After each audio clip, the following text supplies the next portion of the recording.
Good morning, guys. Happy Monday to everybody. Hope everyone had a good weekend. Did something fun or stayed busy or knocked something out there needing to knock out. Just walking to work now. An old daylight saving time has kicked in, so it's dark this morning. Last weekend there was no daylights yet, so it was light in the morning. So I don't know, you can't see me very good, but that's okay. Most people just listen to YouTube. They don't really watch the videos. I watch the people in the videos, but sometimes it's not a visual thing. You don't need to. You just listen, and that's cool. So anyway, just making the trek to work, and this next weekend, next Friday, Saturday, Sunday, it's supposed to get up close to 70 degrees. 68 degrees, 70 degrees, and sunny here in Oregon. That's going to be pretty nice. I don't know what I'm going to do yet, but no plans so far. My plans each day are, when it comes to the weekend, my plan is to see if I can make plans. That's how slow my life is right now, but I'm trying. I'm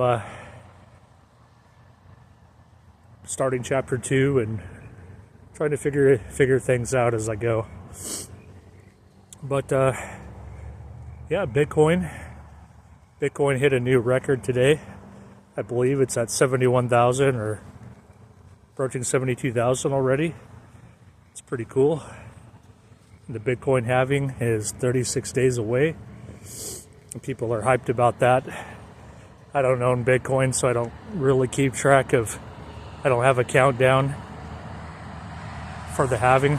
It really doesn't affect I feel like the price of my other holdings and other coins that I'm interested in. But for the people that are a fan of Bitcoin, it's a big deal because the rewards getting cut in half every 4 years definitely makes the asset more rare, which is cool. So I understand how there's hype around it.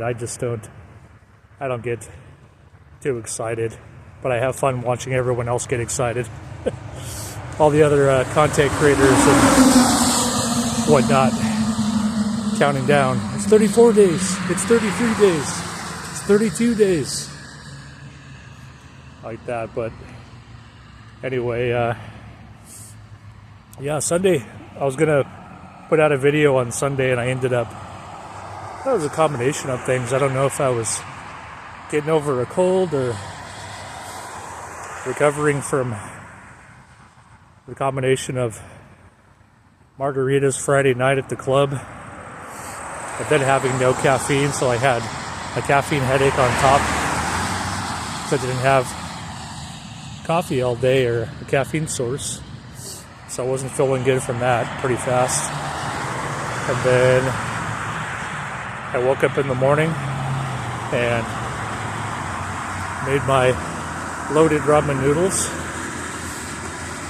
and I make that quite a bit.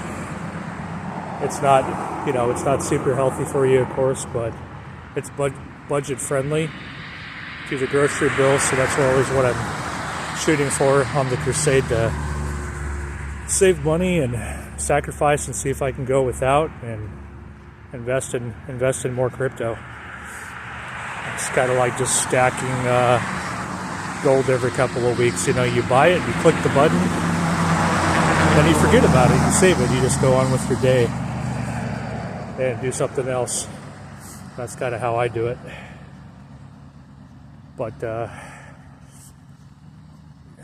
so Sunday was pretty uneventful. I wasn't feeling good, so I woke up at 7 or 8 o'clock, made my loaded noodles, then fell back asleep at 8:30 after I ate, and slept until 2 in the afternoon. And finally woke up feeling a little better and made some lunch.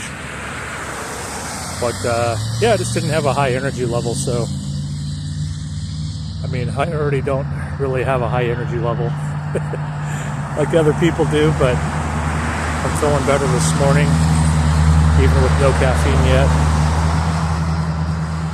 And even even the biggest content creators, they don't do a video every single day.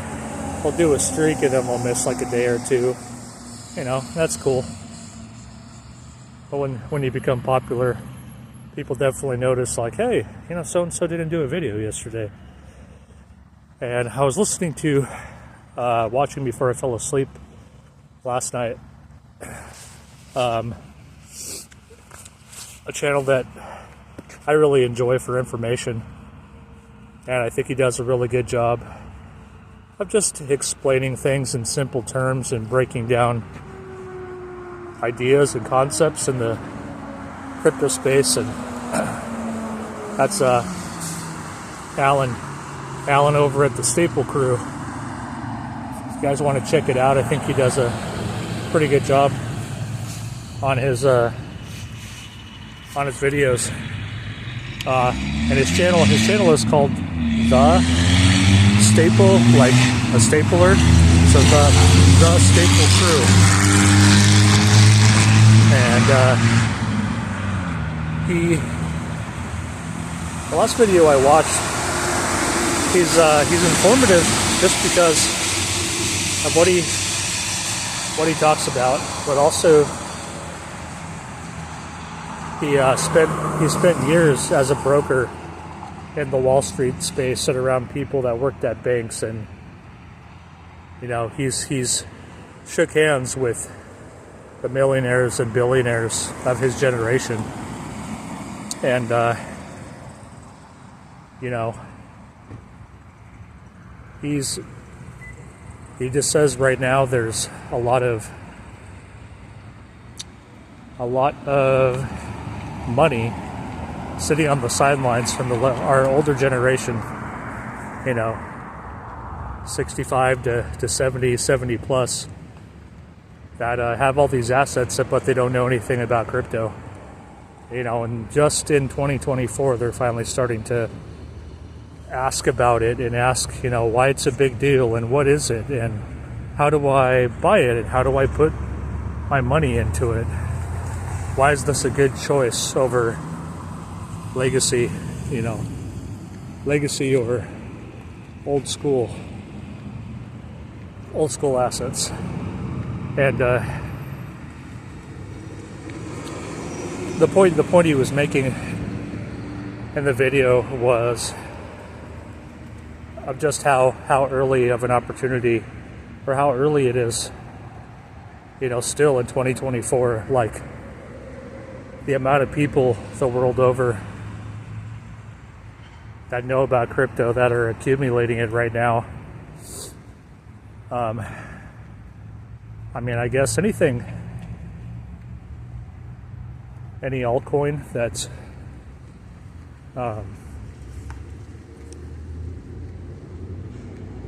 well,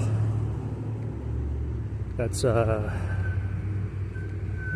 really bright here, all these street lights. But any altcoin that's not Bitcoin, you know, it's almost like all the prices right now, it's sort of like 2009 again with Bitcoin, with how cheap they are. And his point he was making was how early we are and how many opportunities and have we had in history to get into an asset and to buy something so early on, before the banks and the institutions and the large the large money sitting on the sidelines even notice. Usually it's always the other way around. You know, the little guy never knows or has information or access to what the big institutions and banks have, and the high up suits that nobody ever knows or hears about. And they're the ones always that have it first, and then years later, oh, now the little guy can buy it. And he was saying that, you know, it's the first time in history where that scenario has been flopped or flip-flopped, where the little guy knew about it first, and all of us retail investors are doing the research, learning about the new technology, and accumulating the tokens, like XRP at 60 cents. And just now, things like a Bitcoin ETF is hitting the stock exchange, and crypto is starting to be talked about on mainstream media in the financial sector, and all the big investment firms and large money that never knew about crypto before is just now starting to find out about it. So we're ahead of the curve. You know, we've kind of beat the billionaires. Like we're ahead in the race, and it's pretty awesome. And usually it's the other way around. The billionaires always beat the little guy, and the little guy's left behind because we don't have the same access that they do. And with crypto, it's equal access, I would say. You know, there's manipulation, of course, but that's just once you're in the market long enough, you figure out how it works, and it's easy to be patient. Buy low and sell high if you'd like,